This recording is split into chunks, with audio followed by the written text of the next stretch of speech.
Хайырлы иртә, Татарстан дәүләт телевидениесенең яңалыклар чыгарылышын башлыйбыз. Студияда Гөлназ Ибрахимова безнең бүгенге чыгарылышта. Хайырлы гамәл шул исемдәге ярдәм фонды махсус хәрби операциядә катнашучыларга гуманитар ярдәм туплавын дәвам итә. Хәзинәдә ниләр бар? Казанда яңа татар җыры бәйгесенең гала концерты булып узды.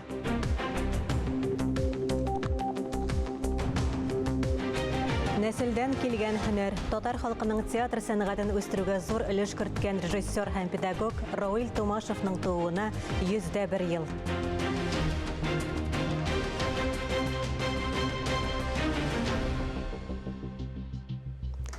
Узган атна азагыннан башлап республикада шынҗай урнашты. Татарстанда 23 апрельгә кадәр шторм кисәтүе кертелде. Бу хакта Республика гидрометеорология үзәгендә хәбәр иттеләр. Һава температурасы нормадан 9-15 градуска кадәр югары. Бүген дә явым-төшемсез, җил көньяк-көнчыгыштан уртача тизлектә. Көндез температура 26 градуска кадәр күтәрелер дип көтелә. Иртәләгән яз сезонлы куркынычларны да тизләтте. Бу язда республика хастаханәләренә талпан тешләүдән зарланып 14 кеше мөрәҗәгать иткән. Гадәттә бу бөҗәкләр апрель урталарында гына активлаша башлаган булсалар, быел беренче зыян күрүчеләр март ахырында ук барлыкка килде. Зәй районында 3 шундый очрак теркәлгән. Лаеш һәм Түбән Кама районнарында 2 кеше зыян күргән. Бөгелмә, Минзеләев, Биектау, Мамадыш, Әлмәт, Яшел-Үзән районнарында һәм Казанда шундый берәр очрак. Табиблар талпаннарның энцефалит авыруы таратучы булырга мөмкинлеген онытмаска, урманда сак булырга һәм бөҗәк кадалган очракта кичекмәстән табибларга мөрәҗәгать итәргә киңәш итә. Республикада махсус хәрби операциядә катнашучыларга гуманитар ярдәм туплап җибәрү эше дәвам итә. Әлеге эштә изге эш хәйрия фонды да актив катнаша.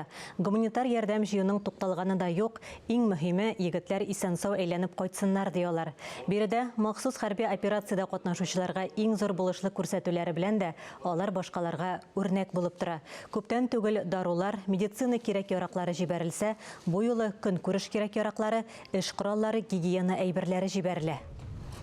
Монда бик каты булышлар, волонтерлар безнең, организациялар җыелган акча булды. И шул акчаны төпләп бергә алдык шундый товарларны. Менә хәзер заявка килде Зеленодольский районнан, Воинский частьтан безнең анда Зеленодольский районнар җегетләре булып служить итәләр. Булышу шул сәбәптә бик телибез, чтобы безнең солдатларыбыз берәй-бердән нуждасы итмәсеннәр иде. Чыгарылышыбызны Татарстанда нәшер ителүче газета, журналларда игътибарга лаеклы язмаларга күзәтү белән дәвам итәбез. Сүзне журналист Миңназыйм Сәфәровка бирәбез. Хәерле көн, мөхтәрәм телевизор караучылар. Апрельнең дә санаулыгына көннәре калып бара. Язгы мәшәкатьләр май җиткәнче ук башланса да, газета, журналлардагы игътибарга лаек язмаларга күз салу өчен 2-3 минут вакытыбызны кызганмыйк. Шәй пешерергә вакыт юк яки чын шәй кыйбат дигән сылтау белән пакетлы шәй эчүчеләрне Шәһри Казан газетасы кисәтергә, дөресрәге куркытырга булган. Шәй тузаныннан һәм химик матдәләрдән әвәләнгән пакетлы шәй бавырны утырта икән. Монысын без булай да шамалы идек. Үзең әзерләгән хуш исле үләннәр кушып пешерелгән шәйләрне берни химиядә алыштыра алмый әлбәттә. Шуңа да үзебезгә зыян салырга ашыкмасак иде дияргә генә кала бу язманы укыгач. Газетадагы барыбызга кагыла торган тагын бер язма баланы кем тәрбияләргә тиеш, әти-әниме, әллә әби-бабаймы дигән атала. Мондый фәлсәфи һәм киң колачлы темага алынырга этәргән сәбәп Чувашиядагы җирле түрәләрнең мәктәпләргә һәм балалар бакчаларына юллаган сәер хаты. Әлеге хат нигезендә укытучылар һәм тәрбиячеләр баланы әби-бабасы яки башка туганнары карап тәрбияләп торган очракларны хакимияткә җиткерергә тиеш булып чыга. Чара күрү өчен.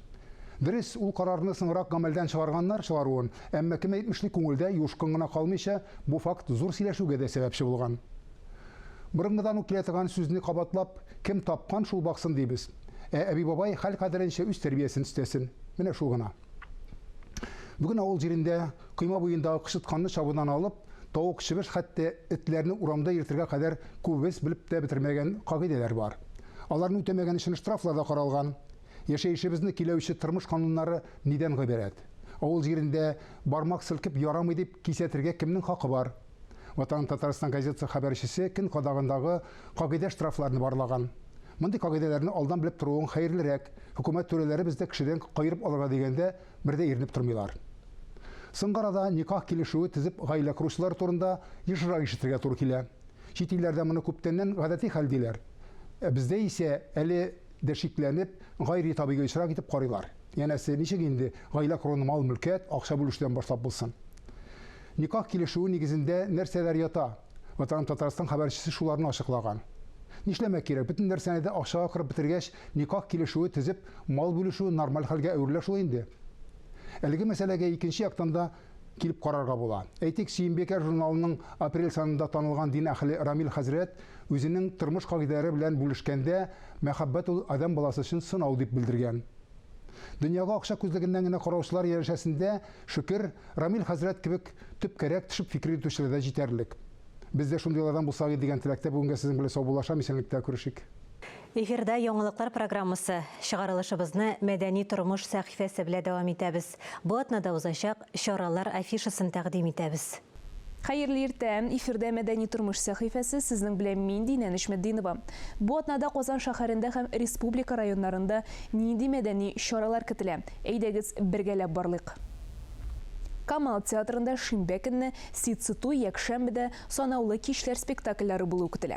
Шәрик клубы 28 апрель көнне Галиәскәр Камалның «Безнең шәһәрнең серләре» пьесасына нигезләнгән яңа театраль тамашага чакыра. Биредә кунакларга 20нче гасыр башындагы музыкаль әдәби кичә һәм аның мәгърифәтле тамашачылары турында театр тәкъдим ителәчәк. Тинчурин театрында хыялы спектакле.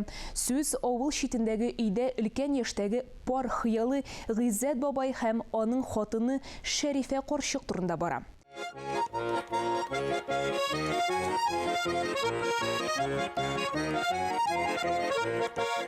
Әкият театры нәни дусларны ял көннәрен файдалы үткәрергә чакыра. Биредә шимбә көнне Әлфия спектакле. Әлеге спектакль бөек татар җырчысы Әлфия Абзалованың тормыш юлы һәм иҗатына багышлана.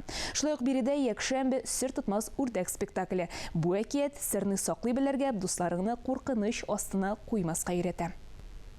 Шоллы театрым шимбә, ак калфак якшәмбе, бик сагынсаң әгәр спектакльләрне чакырып кала. Рухи азык алыр өчен бирегә рәхим итегез. Әлмәт театры шимбә көнне Зөлфәт Хәким әсәре буенча Илдар Хәйруллин куелышында 2 пәрдәле комедия «Тыкрыкта булды бу хәл» дип исемләнгән спектакльгә чакыра. Казанда урнашкан Каюм Насырый музейда үзенә чакыра. Каюм Насырый күпкырлы шәхес, тарихчы, тел белгече, язучы, мәгърифәтче. Музей 2002 елда ишекләрен ача. Экспозицияның нигезендә кулъязма һәм эпистоляр чыганаклар, биредә шулай галим язган китаплар, шәхси архивтан алынган фото сурәтләр саклана. Бу атнага мәдәният дөньясына кагылышлы яңалыклар менә шундый иде. Мин Динә Нишметдинова сезнең белән киләсе атнага кадәр сау булашам. Буа дәүләт драма театры, аның җитәкчесе Татарстанның халык артисты Раил Садриев яңадан-яңа бәйгеләрдә, проектларда катнашып дан казана.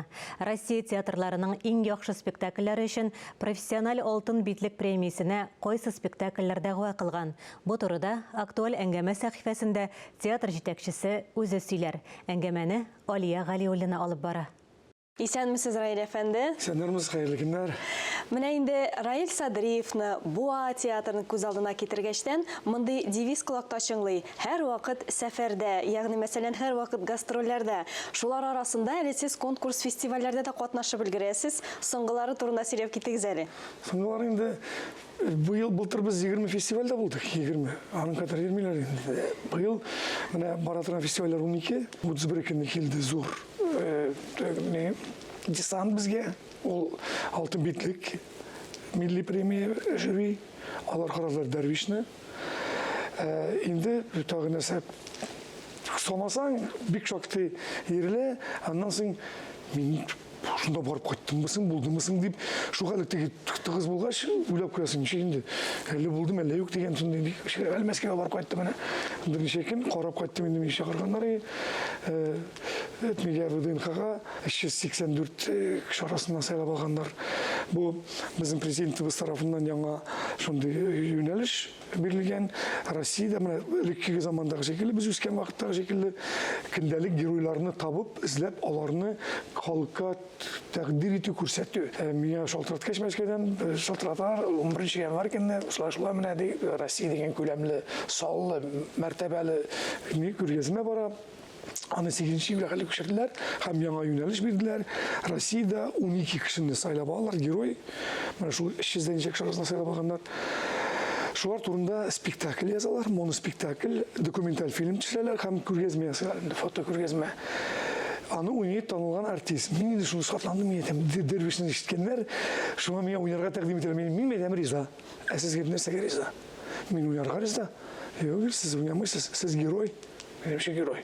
Сез менә Россия, ул проект атала «Голоса страны», герой России. Кемдәле герой? Анда океанолог элеккән, пластический хирург элеккән, анда дальнобойщик элеккән, актер бар, домохозяйка да бар. Төрле өлкәдә 12 кешене сайлап алганнар.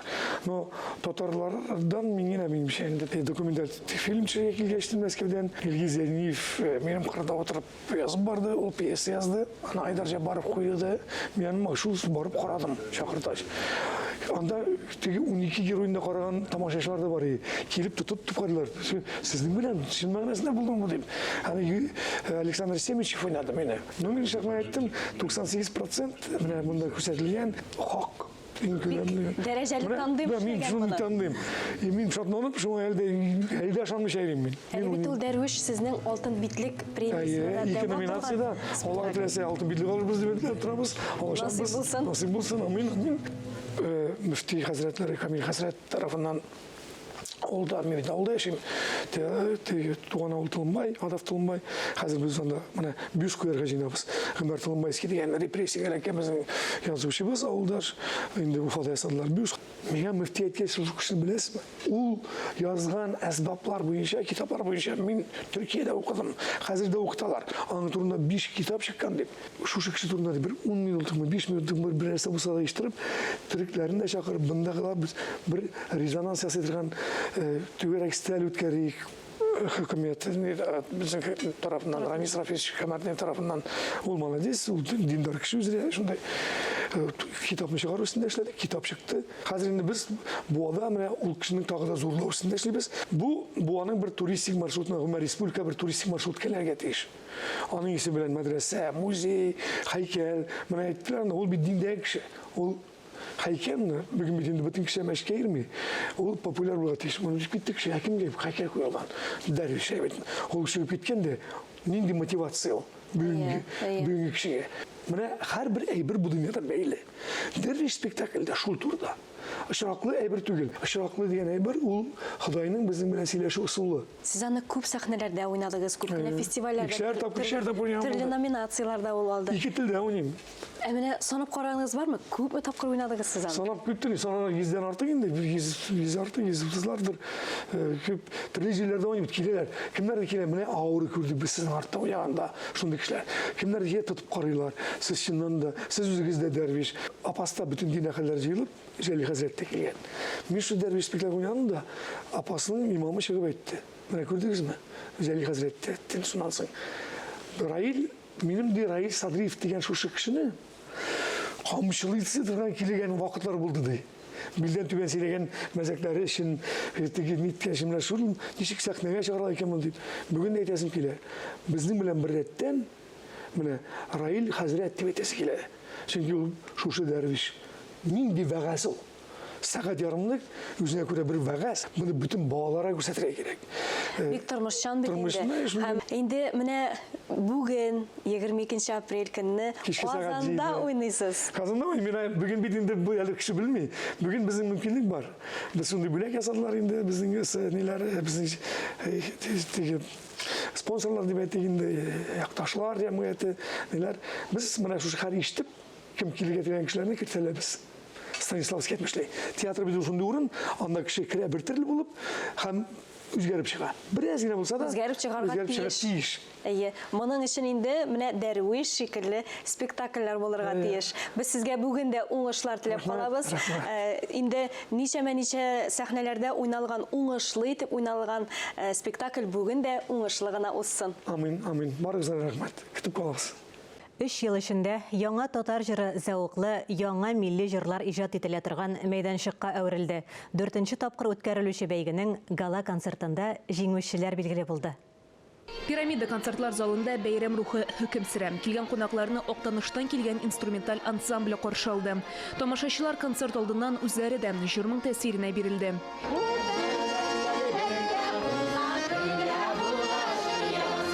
Бирегә 4-нче яңа татар жыры бәйгесе җиңүчеләрен ишетергә дип килгән тамашачылар җыелган. Әлеге гала концертка кемдер беренче тапкыр гына килгән булса, 4 ел дәвамында яңа татар жырының тугрыклы тамашачылары да барлыкка килгән.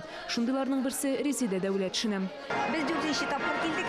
Җырлаучылары бик талантлылар. Быелгы концертта конкурста җиңүче дип табылган өр-яңа җырлар белән бер рәттән 3 ел дәверендә танылырга өлгергән җырлар да яңгырады. Аларны сәхнә йолдызлары башкарды. Һәрберсе үзенең иҗатын күрсәтәсе килә. Һәм бу әсәрләр елдан-ел күбәя, безнең географиядә киңәя. Мин һәрберсенә уңышлар телим, һәрбер катнашучы шәхескә. Быел жюри әгъзалары 170 җыр арасыннан 11 җиңүчене сайлап алган. Ел сайын килгән җырларның жюри рәисе дә шуны әйтте, жюри әгъзалары да килешә. Аллаһка шөкер, сыйфаты, дәрәҗәсе арта бара. Һәм безнең конкурста җиңгән җырлар хәзер инде халык арасына кирип бара. Алар хитларга әйләнә. Алар концерт программасына исемнәр бирә. Җиңүчеләр 50 меңнән алып 200 меңгә кадәр акчалата бүләккә ия булдылар. Быел беренче урынга Миләүшә Хәйретдинованың Булат Ибраһимов сүзләренә язылган шагыйрь җыры лаек дип табылган. Аны Татарстанның атказанган артисты Руслан Сейфетдинов башкарды. Әлеге җыр яңа татар җыры бәйгесенең жюри рәисе булып торган Татарстанның халык шагыйре Розил Вәлиевнең якты истәлегенә багышланды. Динә Нәҗметдинова, Илдар Гөлүддинов, Татарстан яңалыклары. Татар халкының күренекле шәхесләренә багышланган проектыбызны дәвам итәбез. Бүген сүз театр режиссеры ТССРның сәнгать эшлеклесе Рауил Тумашев турында. Аның иҗаты һәм тормышы белән Татар энциклопедиясе һәм төбәкне өйрәнү институты директоры, профессор, академик Искәндәр Гыйләҗев таныштыра. Театр режиссеры ТССРның атказанган сәнгать эшлеклесе Рауил Рахим улы Тумашев 1923 елның 21 апрелендә Түркстан ССР, хәзерге Казакстан Республикасы Семипалатинск шәһәрендә татар сәнгате әһелләре гаиләсендә туа. Әтисе Рахим Тумашев Семипалатинск рус драма театры каршындагы татар труппасының режиссеры. Әнисе Кәшифә шул труппаның артисты була. Рауилгә 10 яшь вакытта озак һәм каты аурудан әтиләре вафат була. 2 бала белән тол калган әниләре Мәскәүдәге Дәүләт театры сәнгате институты ГИТИСта укуы сәбәпле балалары Рауил һәм Зөмәрәне курсташлары ярдәме белән Мәскәүдәге балалар йортына урнаштыра. Рауил 7 сыйныфны шунда, урта мәктәпне 1941 елда Казанда тәмамлый.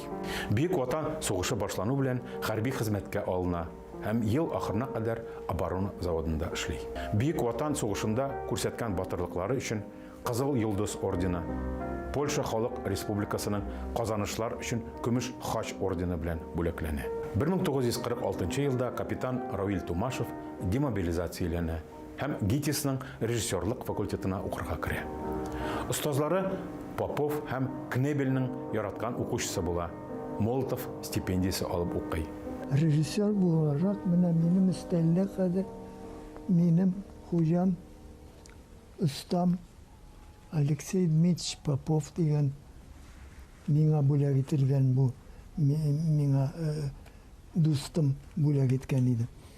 Алексей Дмитриевич Попов мине былай бәяли иде. У него талант более психологический, аналитический. 1951 елда Казанга кайтып, Татар Дәүләт Академия театры сәхнәсендә Мирхәйдәр Фәйзинең Галиябану драмасы буенча диплом спектакле куя. Уңышлы дебюттан соң яшь режиссерны Татар Дәүләт Академия театрына эшкә чакыралар. Рауил Тумашев үзенең 10 ел иҗат гомерен шушы данлыклы коллективка багышлый. Ул татар сәхнәсенә дөнья классикларының, рус һәм татар драматургларының әсәрләрен күтәреп, 20ләп спектакль чыгара. 1962 елда Равил Тумашев Татар дәүләт күчмә театрында эшли башлый.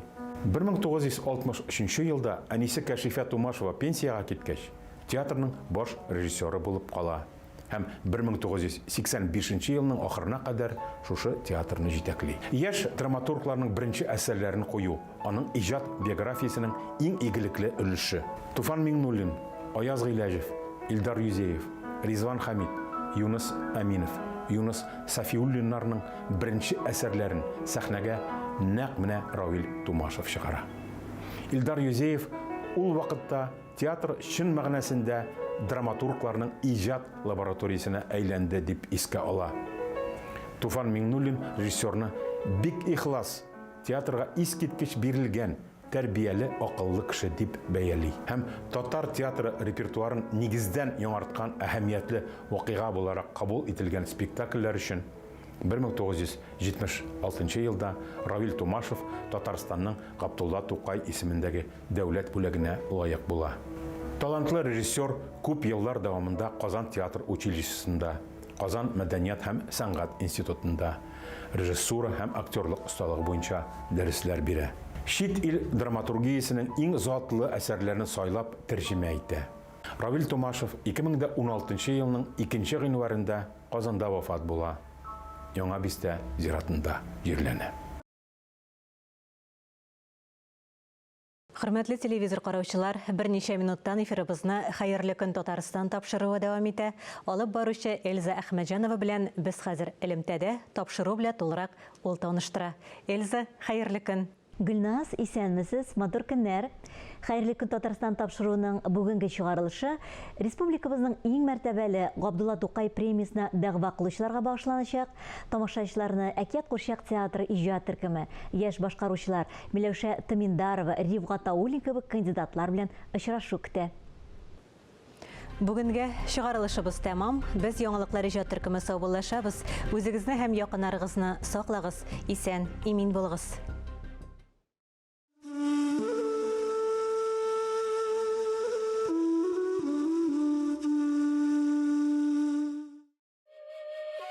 Тамак туйдырырга мөмкин, әйе, шигырь-мигырь язып, такмак сатып.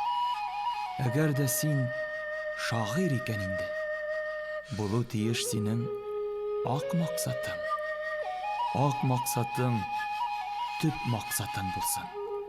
Әгәр дә син чынлап шагыйрь икән, син җырларга тиеш үз халкыңны, кыңгырау күк чыңлар чагың икән. Сөлге итү мөмкин кагаз битен, өлге итү мөмкин шигылеңне. Син алгансың икән кулга каләм, әләм итеп күтәр шигыреңне. Көч-куәтең ташып торган килеш, шәләй-вәләй йөрү язык, язык. Әгәр дә син илдә шагыйрь икән, милләтеңне уят, шигырь язып. Баш калкытсын гаяр каһарманнар, мишәремнән, минем типтәремнән, шигырь кебек ургып чыксын оран, бәреп чыксын бәгыр төпләреннән. Мөмкин, әйе, тамак туйдырырга, такмак язып, һаман такмак сатып, күтәрәмгә калган чакта илең, милләтеңнең булсын ак максаты. Ак максатың булсын татар кызы. Ак максатың булсын татар улы, төп максатың булсын татар иле. Туйк, яшик, үлик, татар булып.